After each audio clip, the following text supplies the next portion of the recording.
The morning sprinklers exploded like fireworks, and right in the middle of it stood Karen, drenched from head to toe, screaming my name like a banshee. Her white heels sank into the mud, her designer sunglasses flew off, and her dog barked hysterically as she slipped again. "John, you'll pay for this," she shrieked. From my porch coffee in hand, I simply smiled, because what she didn't realize was that this wasn't an accident. It was the final step in a plan I'd been building for weeks. You see, Karen, the almighty head of our HOA, had spent months cutting across my lawn like it was her private shortcut to the heavens. I warned her, I posted signs, I even reported it.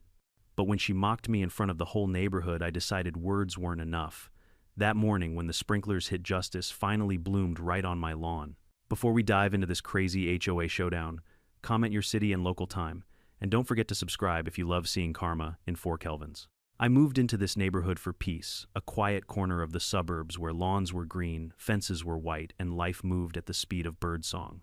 I worked 20 years as a structural engineer before early retirement. My lawn became my sanctuary, the place where I could breathe, think, and forget that the world outside still spun too fast. But peace never lasts long where there's an HOA. It started small, a single footprint on the edge of my grass one morning. I thought it might have been a mail carrier or a neighbor's kid. I fixed it and brushed it off.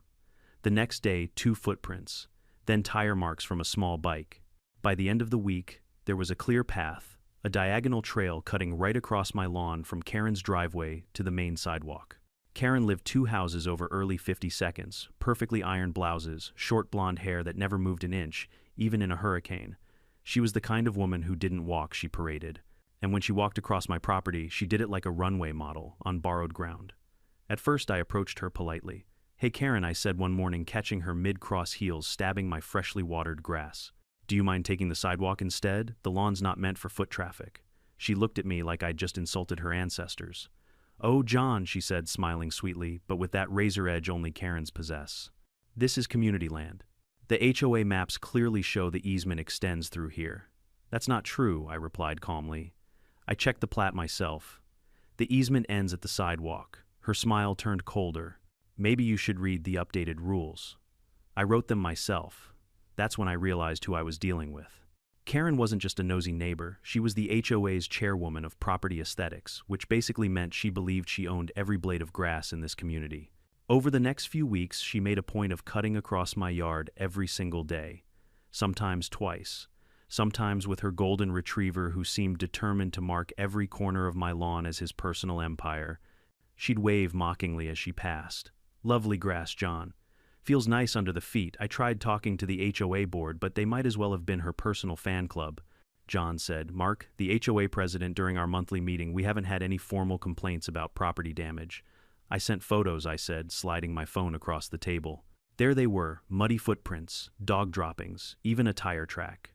Mark glanced at the screen for half a second before shrugging. These could be from anyone. Karen, sitting 2 seats over, crossed her arms smugly. Maybe, if John's lawn wasn't such a convenient shortcut, people wouldn't step on it. Laughter rippled across the table. My blood boiled, but I kept my cool. "Fine," I said. "If you won't do anything, I'll handle it myself." Karen leaned forward, eyes glinting. "Oh, I'm sure you will." The next morning, I ordered a private property sign online, bold red letters clear as day. I posted it at the edge of my lawn. The very next day, the sign was gone. Not fallen, not blown over, gone. Replaced by a tiny wooden stake that read, "Community Pathway Access, HOA Authorized." I couldn't believe it. Karen had not only stolen my sign, she'd replaced it with an official-looking fake HOA one. That's when I installed cameras. Not the cheap kind you stick on a window, real weatherproof motion-tracking cameras with night vision. I mounted one near the garage, one by the front porch, and one hidden behind the flower bed facing her route. And just like I expected, the footage was pure gold. There she was every morning at 7:30, marching across my lawn in high heels, her dog trotting behind leash-swinging expression smug. Sometimes, she even used my yard to cut between other houses as if she were leading a parade of entitlement.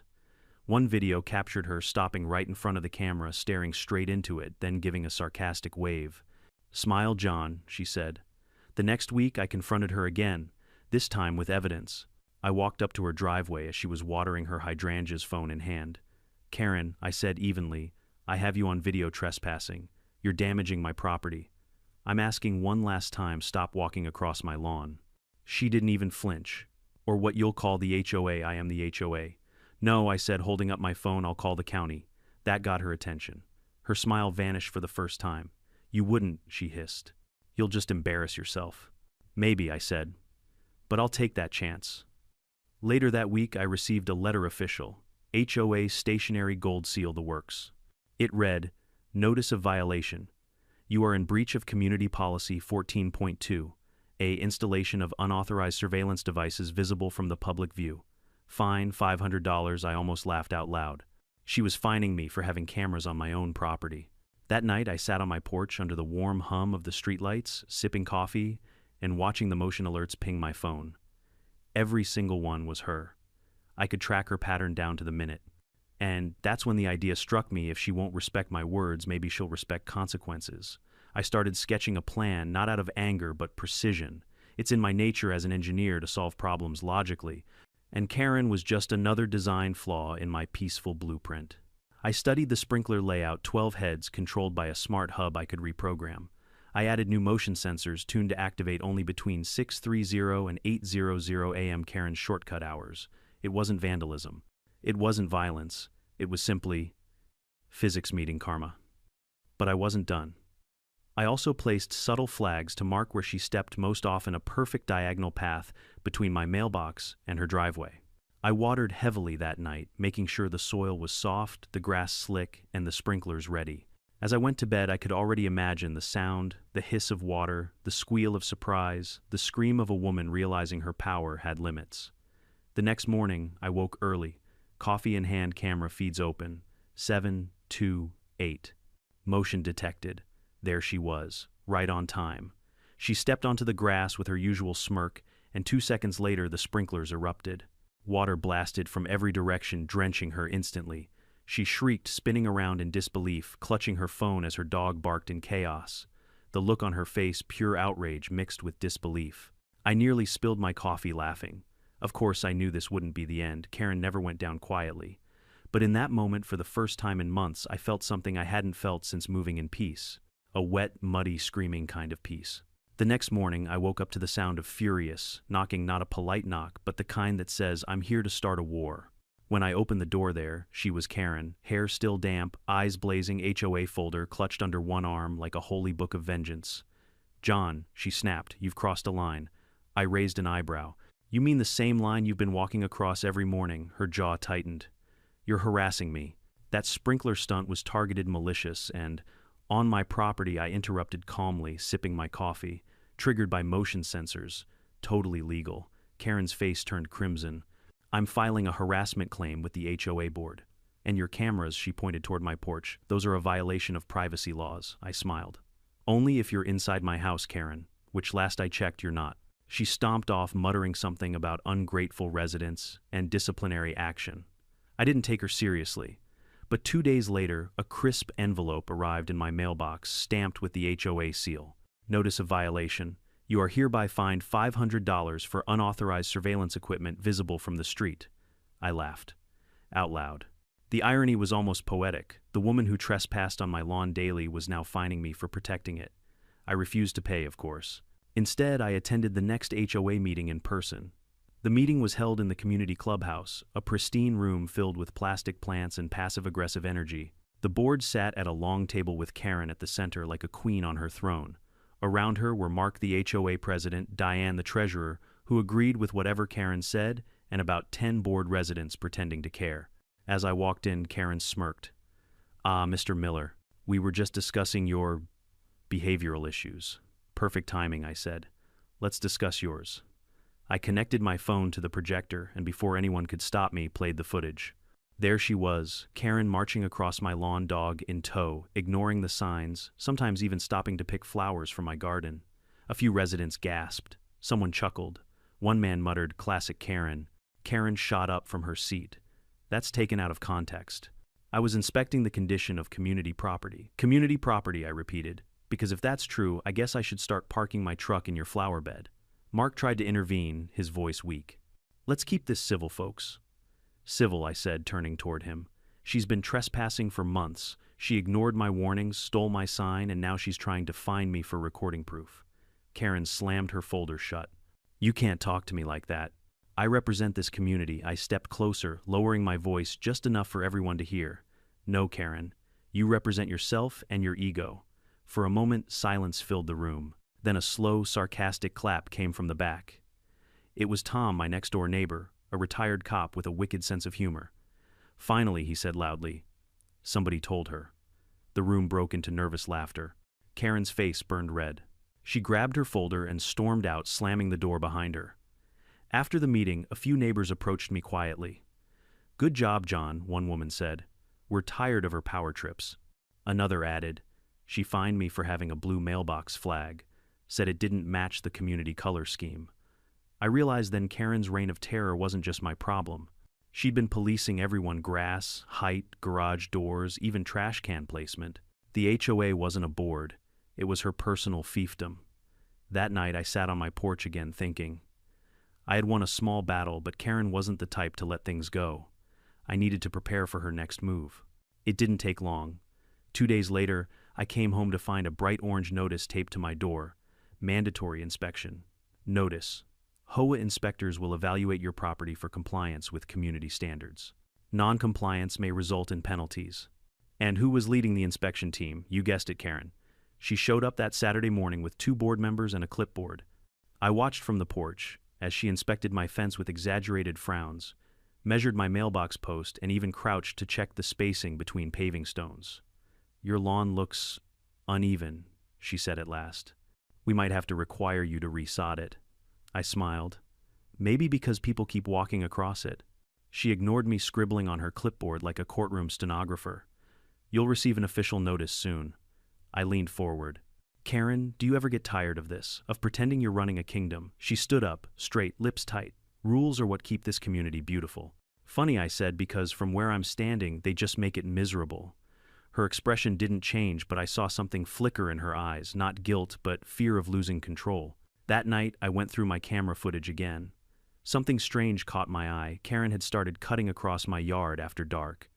Around 9 p.m., her flashlight beam glided over my grass like a ghostly searchlight. Sometimes she'd pause, look toward the cameras, then hurry away. What was she doing? Checking if the sprinklers were still active, looking for another excuse to find me. Whatever it was, I knew one thing: she couldn't resist that lawn. It was like an itch she couldn't stop scratching. So I adjusted my plan. I reprogrammed the sprinklers to detect both movement and heat signatures. That way they'd trigger even at night. I also fine-tuned the water pressure strong enough to shock, not enough to injure. The next evening I sat in my living room with the camera feed open on my laptop. 9:07 p.m., there she was. Dressed in a pale pink tracksuit, flashlight in hand, tiptoeing across my grass like she was sneaking into Fort Knox.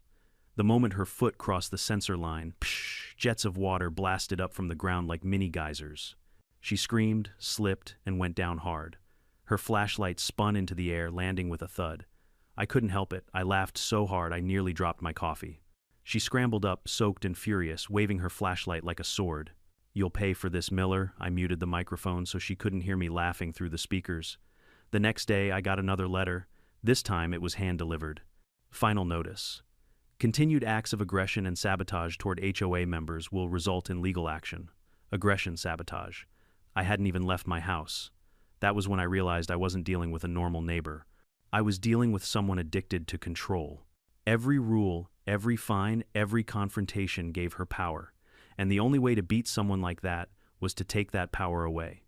So I stopped arguing, stopped reacting. I let her think she'd won. I ignored the fines, the threats, even the smug waves as she passed. But behind the scenes, I was setting up something far more satisfying than a sprinkler prank, something she'd never see coming. And this time, I wouldn't need water. The morning the sprinkler show went live, the neighborhood felt like a set piece in a dark comedy, and I had the front row seat. I woke early, as I always do, more out of habit than need. There's a certain calm in the half-light before the street wakes up, a soft hum of distant traffic, a few birds arguing over territory, the smell of coffee drifting from a neighbor's kitchen. I made coffee, pulled my laptop onto the porch, and opened the camera feeds like a bored general checking his scouts. I'd spent days calibrating those sprinklers. It was not a slapdash prank. It was an engineering problem with one very satisfying solution. 12 sprinkler heads carefully phased so water would intersect in a grid. motion sensors tuned only to pedestrian footsteps crossing a narrow set of invisible trip lines, a central controller set to a pressure that would douse and humiliate, not injure. I'd tested it on a stuffed lawn chair and a few spare shoes in the dark, adjusting angles and timing until the pattern looked like a choreographed fountain. At 7:27 a.m., the first motion alert pinged my phone. I clicked the feed and saw her Karen already half a block away, striding in that same exaggerated gait she used, like a declaration of conquest. She wore a pale trench coat that morning, and those ridiculous white heels that never seemed to meet reality. Her dog trotted in perfect obedience by her side leash looped around its owner's wrist like a trophy. She crossed the curb. The camera tracked her like a stage light. I could see the little smirk that had become her signature, the expression that read, "I get to decide how this place runs." She didn't glance at the private property sign. She hadn't for months. She didn't even glance at the cameras anymore. They'd become a background prop to her show. When her shoe touched the grass, the sprinklers woke. The sound was immediate, a collective gasp of water jets like a troop of miniature geysers bursting from the earth. Water hit with clean, deliberate force, a vertical curtain that soaked coat and hair within seconds.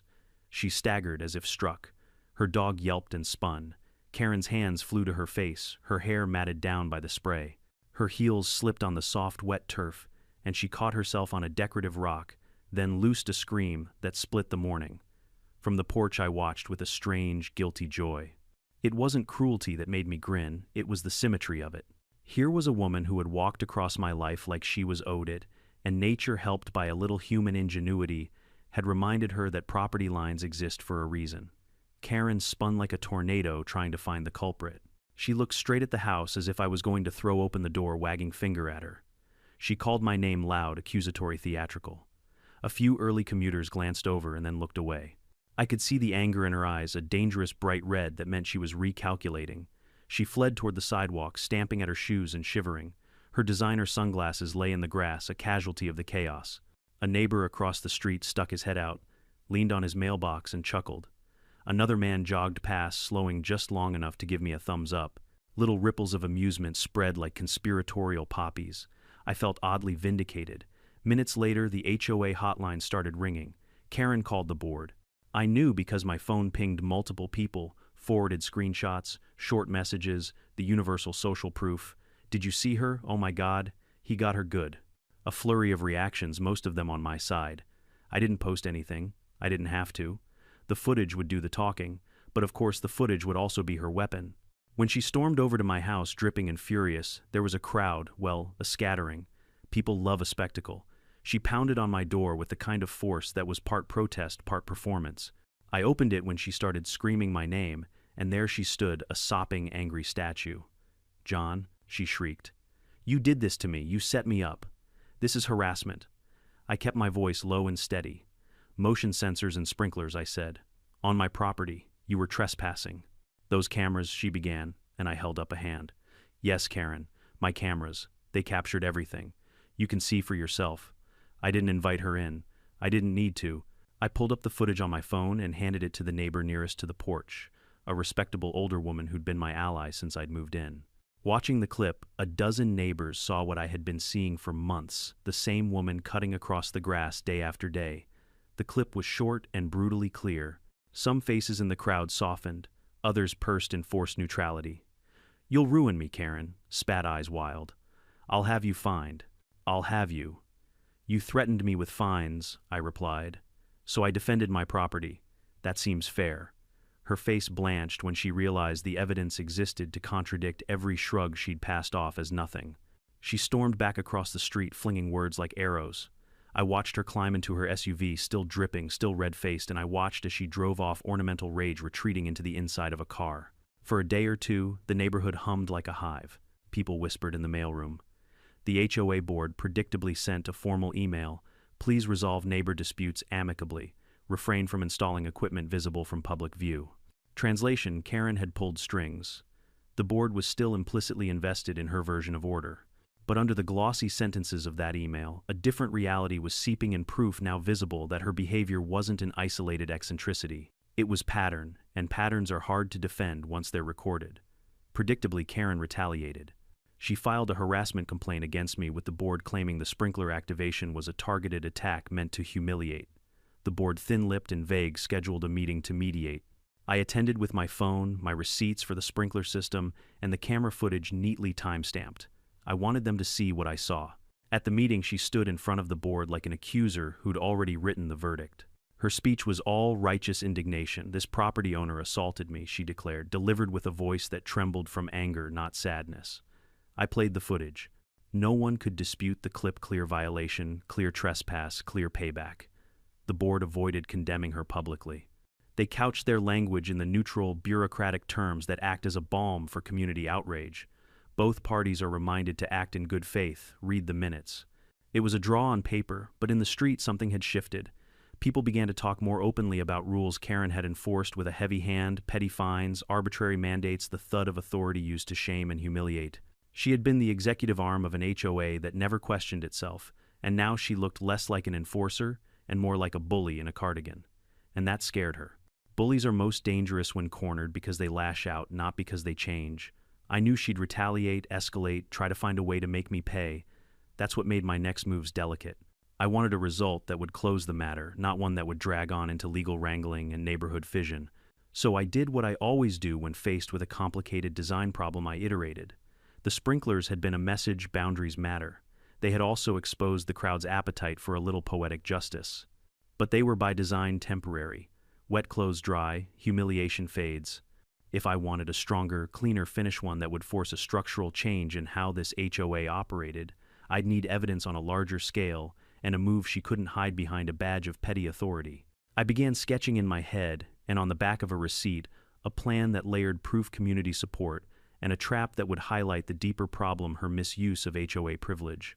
The sprinkler was just the first act. The next act would make people look beyond the day's drama and into the pattern beneath it. But first I let the water settle. People would talk. Karen would seethe. And in the quiet after the storm, I'd prepare the next step with the patience of someone who knows how to wait for structure to fail on its own terms. I knew it was coming. You can't humiliate someone like Karen, especially a woman who believes she is the HOA, without her coming back swinging. What I didn't expect was just how far she'd go to prove a point. It started with a new rule. A bright yellow flyer showed up on everyone's doorstep that week. New HOA policy update. Effective immediately, all lawns adjacent to common sidewalks are designated as community access zones for pedestrian use and safety. I laughed out loud when I read it. There was no pedestrian safety issue here. It was pure retaliation, a carefully worded excuse to make my property public. And who signed the notice at the bottom? Karen L. Whitmore, head of property aesthetics. I wasn't the only one who noticed. My neighbor Tom, the retired cop who'd clapped during that HOA meeting, came over with his morning coffee. "She's going after you, John," he said. "That rule is personal. Everyone knows it." I nodded. "Yeah, but she just made a mistake." "How so?" "She made it official. By declaring it community access, she gave me something tangible, evidence of targeted harassment disguised as policy. But I didn't act immediately. I let her believe she was winning. The next few days she strutted across my lawn again like a peacock in heels. Except now she did it slowly, almost ceremoniously, turning her head to make sure I was watching from the window. Once she even brought a small group from the HOA board with her. They walked side by side across my grass, chatting casually, pretending not to notice me filming them from the porch.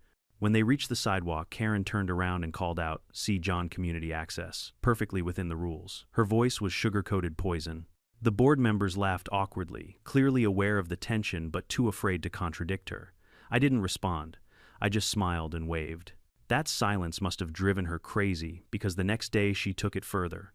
When I came home from running errands, there was a freshly planted sign right in the middle of my front lawn. It read, "Community Shortcut, HOA, Approved." I stood there for a good 30 seconds, stunned, then burst out laughing. She had actually done it.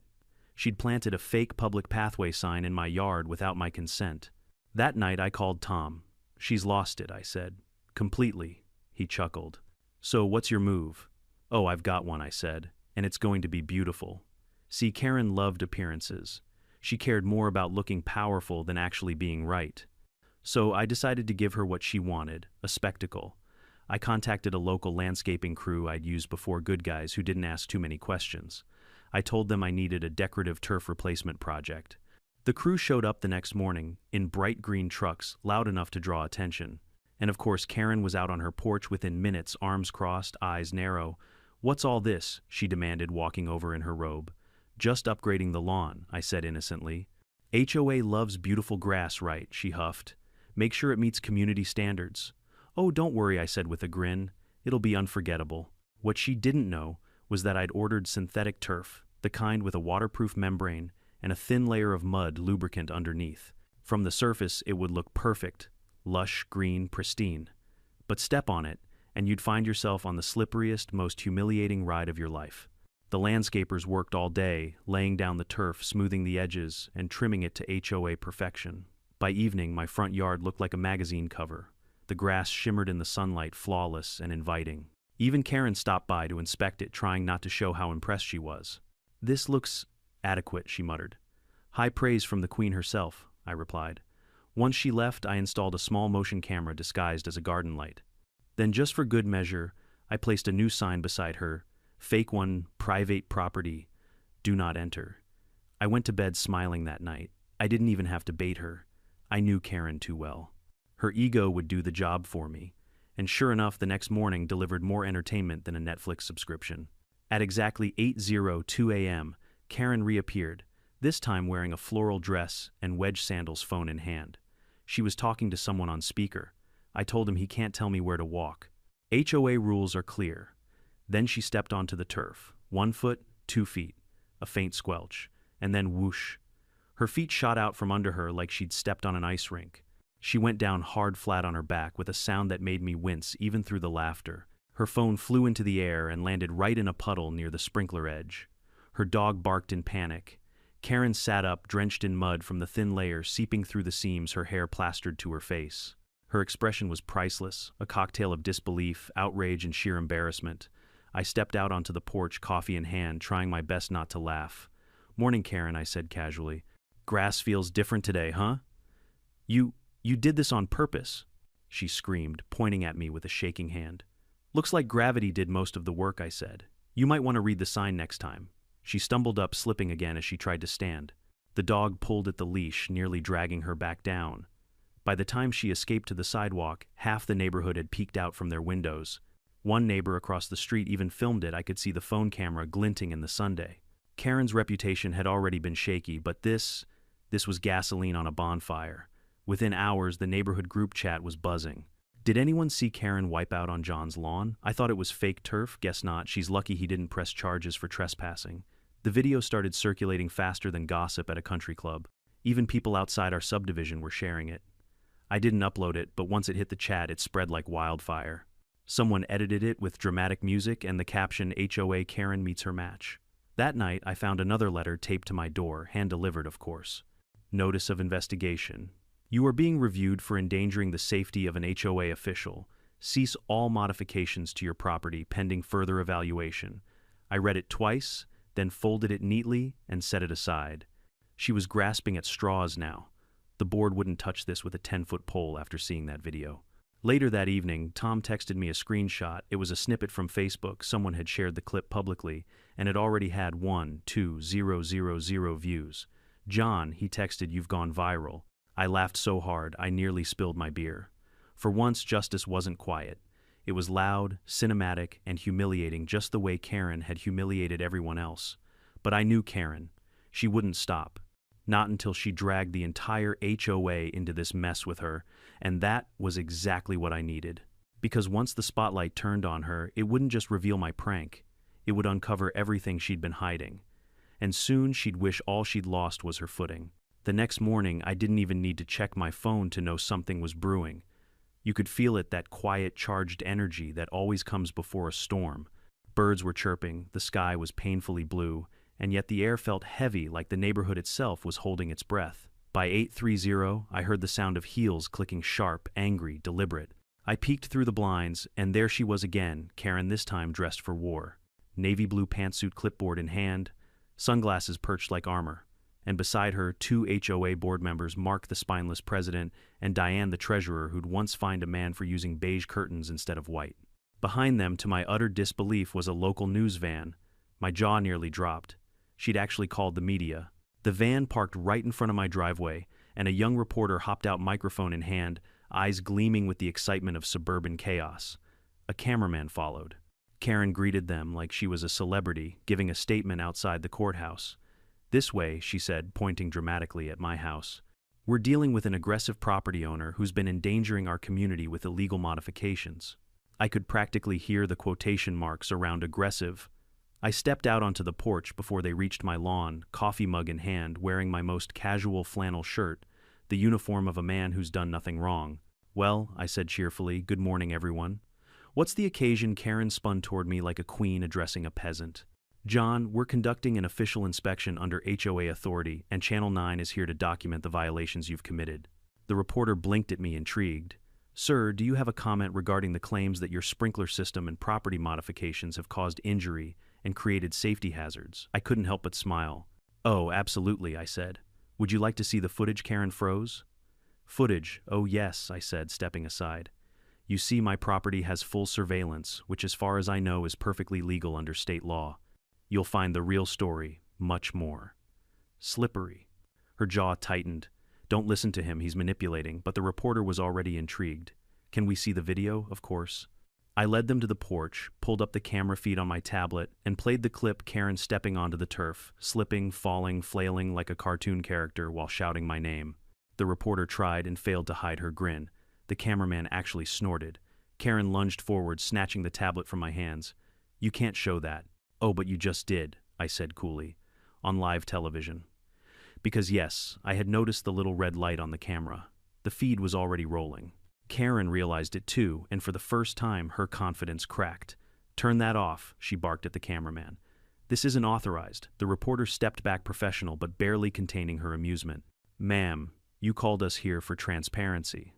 The viewers are entitled to context." I swear, I saw Mark, the HOA president, shrink an inch right there on the spot. He mumbled, "Maybe we should reschedule this inspection." But Karen wasn't done. "This man has waged psychological warfare against me," she shouted, pointing at me like an old-time preacher condemning sin. "He installed traps. He's weaponized his property." I took a slow sip of coffee. "Karen, all I did was protect my own yard. The only weapon here was your arrogance." The silence that followed was glorious. Even Diane looked away, embarrassed. And then it happened. As Karen turned on her heel, stomping back across the lawn toward the sidewalk, she forgot one tiny detail: the synthetic turf was still slick from the morning dew. Her heel hit the edge, slipped, and the universe decided to press replay. Down she went again, this time in full view of the HOA board, the reporter, and half the neighborhood who had started gathering like an audience at a street performance. The microphone hit the ground, the cameraman gasped, and Karen let out a wail that could wake the dead. The reporter's reflexes kicked in. She was still filming. The camera caught it all: the fall, the mud, the dog barking frantically as Karen sat up in complete horror. "Cut the camera," she screamed, but it was too late. By evening, the video was online. Someone had clipped it from the live feed, and within hours it spread like wildfire. Titles varied: HOA chairwoman slips on her own rules, karma caught on camera when the HOA goes too far. Karen versus physics. Guess who wins? The comment sections were brutal.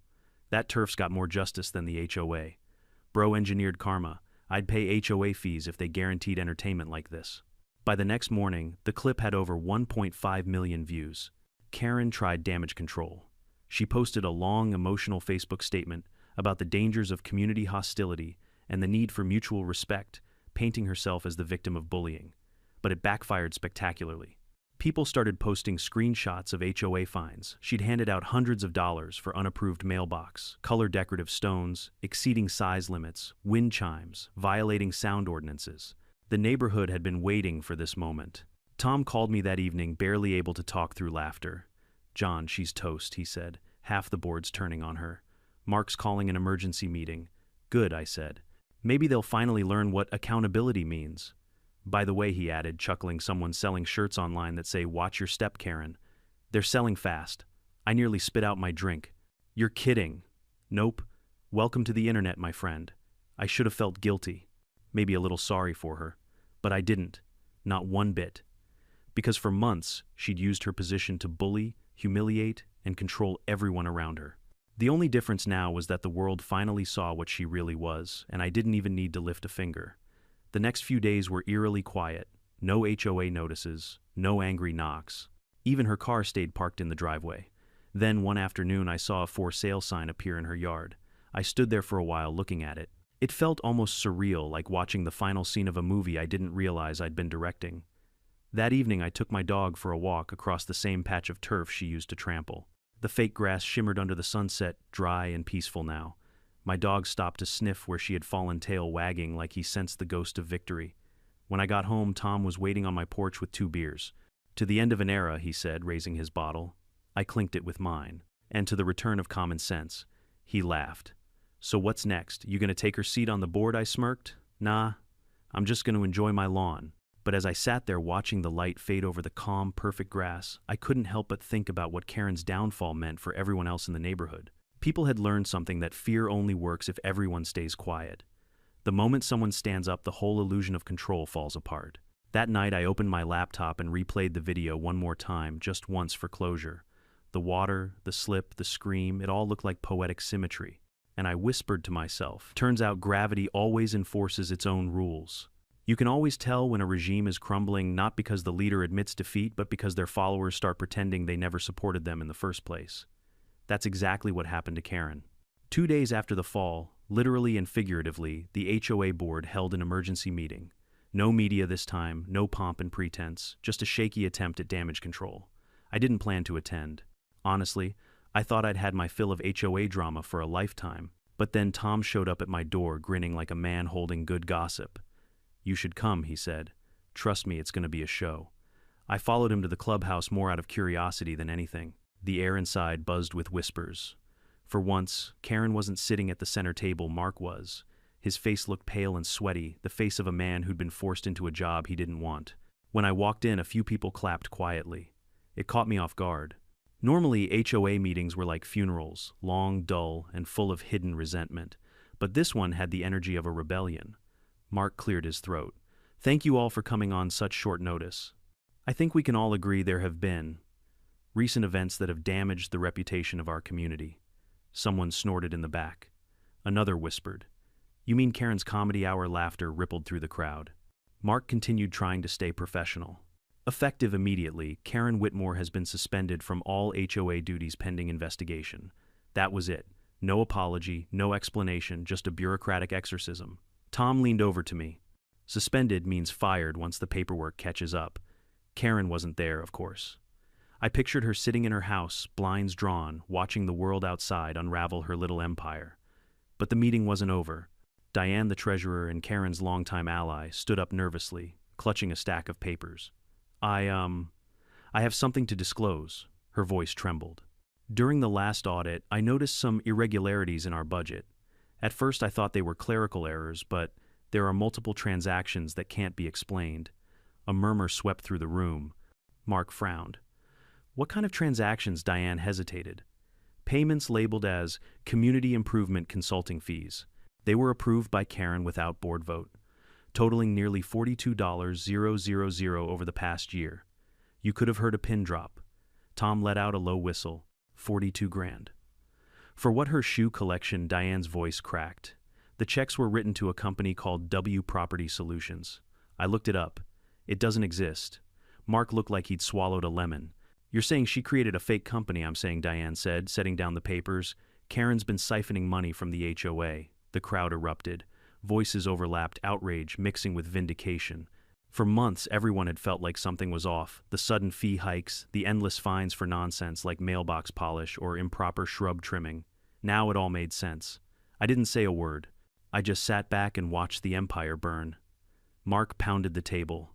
"We'll contact the county auditor and file a formal report." "This is a criminal matter." Someone shouted, "About time." Another neighbor, a quiet woman named Patricia, who had once been fined for hanging a Christmas wreath too early, stood up and said, "We all knew she was corrupt, but we didn't know how to fight her. John showed us we could."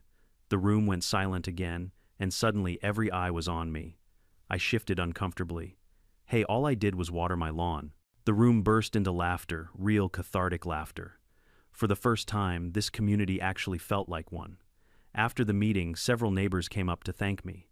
An older man shook my hand firmly. "You stood up when none of us could," he said. "You reminded us that the HOA works for homeowners, not the other way around." I didn't know what to say. I'd only wanted peace, a patch of quiet green grass.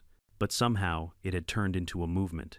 That night, as I walked home, the neighborhood looked different. Windows glowed with soft light. A few kids played on their bikes in the cul-de-sac without their parents glaring at them for noise violations. The tension that had hung over our little suburb for years had finally broken. Still, I couldn't shake the feeling that Karen wasn't finished. People like her rarely go quietly. Sure enough, the next morning an envelope appeared in my mailbox, handwritten, no return address. Inside was a single note: "You think you won. You have no idea what I'm capable of. K." I almost laughed. "Classic," I muttered, tossing it in the trash. But that same afternoon, something else arrived, something that made me stop laughing.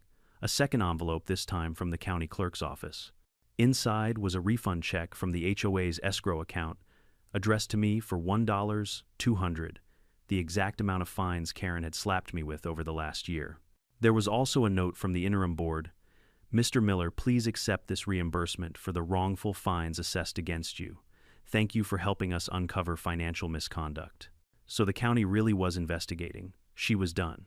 Tom came by later that day with a six-pack and a grin. Guess what news says? The HOA treasurer turned over everything to the police. "Karen's being questioned." I raised an eyebrow. "Embezzlement." He nodded. "Among other things." Apparently, the county audit uncovered more than just phantom consulting fees. Karen had been routing HOA funds through fake maintenance invoices, paying herself for inspection duties, even using HOA credit to buy furniture and wine for community events that never existed. "She's going to lose her house," Tom said, shaking his head. I thought about that for a while. I should have felt triumphant, and part of me did, but there was also a strange emptiness. Revenge stories always feel satisfying until the credits roll, and you realize someone's life just imploded. Still, I couldn't deny that justice had been served. A week later, I saw her one last time. It was early evening, and a moving truck was parked in front of her house. She was standing on her porch wearing jeans and a hoodie, no makeup, no clipboard, no audience. She looked smaller, somehow, not physically, but in presence. She noticed me watching, and for a brief moment, our eyes met. No words, no glares, just quiet understanding. Then she turned, climbed into her car, and drove away. The next morning, the for sale sign had a red sticker across it: "Sold." The HOA met again, a few days later, this time to rewrite the community bylaws. They abolished arbitrary fines, created a transparency rule for expenses, and voted for a rotating leadership model so no one person could ever hold unchecked power again. And guess who they asked to help draft it? Me. At first I declined. I'd had enough drama to last a decade. But Tom convinced me. "You've already fought the dragon," he said. "Might as well make sure it doesn't grow back." So I did. We spent weeks rebuilding the HOA from the inside out, fairer, clearer, and blessedly quieter. One evening, as the sun dipped low and the neighborhood kids laughed in the distance, I walked out to my porch with a beer in hand. The turf gleamed under the golden light, still flawless. No footprints, no trespassers, just peace. And for the first time in months, I exhaled. Maybe revenge wasn't the real victory. Maybe it was the silence that came after, the kind of silence that means you've finally won something bigger than a fight. You've won your peace back. Peace in the suburbs is a fragile thing. It can vanish with a single barking dog, a new fence too close to the line, or a neighbor who believes a clipboard gives them divine authority. For months after Karen's departure, the neighborhood breathed like it hadn't in years: slow, steady, cautious. Lawns looked greener, people smiled more, and for the first time, our community meetings didn't feel like court trials. I thought the story was over. But karma, I've learned, has a funny way of tying loose ends with a bow you don't expect. It was a Sunday morning when I found a plain white envelope sitting in my mailbox. No return address. No handwriting I recognized. Inside was a folded sheet of paper and something that looked like a check. The note read, "Thank you for standing up to her. She ruined more lives here than you know. Some of us couldn't speak up before, but we can now. Consider this our way of saying thank you." Attached was a cashier's check for $5,000, signed only. From the ones she fined into silence. I sat on my porch for a long minute staring at it, not sure whether to laugh or feel guilty. $5,000. It wasn't about the money, it was about what it symbolized. People had been living under her shadow for years, scared to fight back, and now they were free enough to give. Tom wandered over later that afternoon, beer in hand. "You look like you just got a letter from the IRS." "Worse," I said, handing him the note. "I think I just got thanked." He read it, then whistled low. "Guess the neighborhood's paying you reparations." I chuckled. "I don't want their money." "Then use it for something good," he said. "Make it mean something." That stuck with me. So the next week, I did something I never thought I'd do. I proposed a new community project. At the next HOA meeting, my first as an elected member, ironically, I stood and said, "We've spent too long defining this neighborhood by rules and punishments. Let's define it by something else." I showed them a plan, a small community garden in the unused green space at the end of the cul-de-sac. Each household could plant something, flowers, vegetables, herbs, whatever they wanted. No fees, no restrictions, no fines, just neighbors building something together. There was a long pause. Then Patricia, the woman Karen once fined for her Christmas wreath, raised her hand. "I'll donate seeds," she said. Then Tom added, "I'll build the boxes." By the end of that meeting, every single person had volunteered for something. It was the first unanimous vote the HOA had ever made. 2 months later, the garden was alive. Rows of tomatoes, sunflowers, lavender, and mint. Kids came after school to water the plants. Retired folks sat on benches and traded recipes. Every time I passed by, someone waved. There was laughter instead of tension, and in some quiet, poetic way, Karen's downfall had planted the first seed of that peace. But the twist, the real twist, came a few weeks later. I was sorting mail one morning when I noticed an unfamiliar name on the house 2 doors down. The for sale sign in front of Karen's old place had been replaced with "Welcome Home." That evening, a moving truck arrived, and out stepped a woman in her mid-40s, tall brunette, wearing jeans and a t-shirt that said, "HOAs making simple things complicated since forever." I couldn't help but laugh. As she unloaded boxes, I walked over to introduce myself. "Hey there, welcome to the neighborhood," I said. "I'm John." She smiled, wiping her hands. "Nice to meet you, John. I'm actually kind of familiar with this place. My sister used to live here." My stomach dropped. "Your sister?" She nodded. "Karen Whitmore." I figured I'd clean up what she left behind.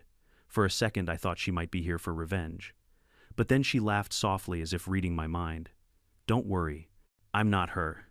In fact, I haven't spoken to her in over a year, not since she started whatever power trip she was on." "Where is she now?" I asked cautiously.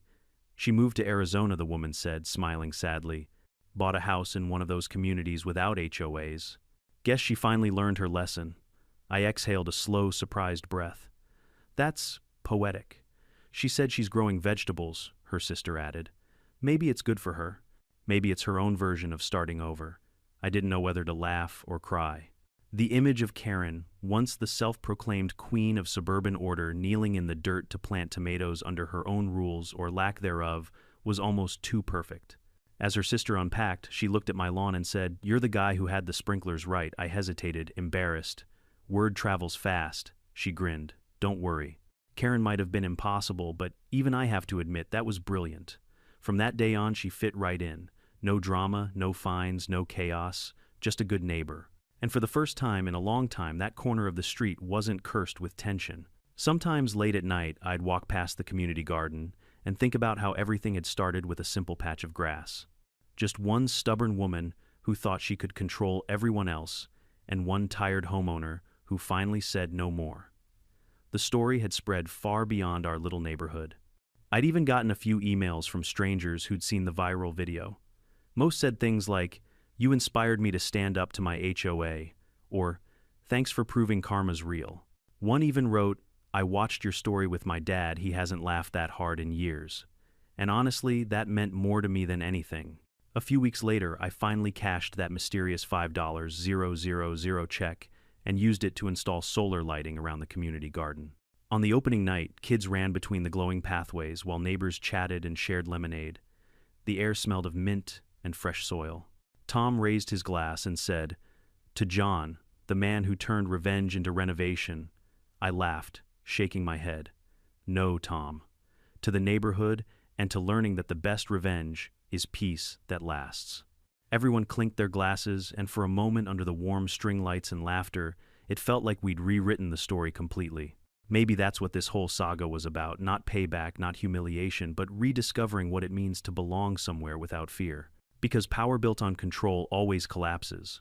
But respect, that grows roots. And as I stood there watching my once battleground lawn bathed in golden light, I couldn't help but smile. The grass was greener not because I fought for it, but because I let it grow. In life, some battles aren't about victory, they're about boundaries. It's easy to let anger consume you when someone crosses your line, but sometimes the smartest revenge isn't loud or cruel. It's patient, poetic, and precise. I learned that standing up for yourself doesn't mean fighting dirty. It means refusing to be small, refusing to be walked on literally or metaphorically. Karen's downfall wasn't about humiliation. It was about truth catching up. And here's the beautiful part. When you stop living in reaction to someone else's chaos, you finally start living in peace. So if you're watching this, ask yourself, what would you do if someone kept trampling your peace? Would you fight back with anger or build something better in its place? Drop a comment below. Tell me where you're watching from and if you've ever dealt with a Karen of your own. And don't forget to subscribe for more wild HOA dramas and satisfying stories of poetic justice.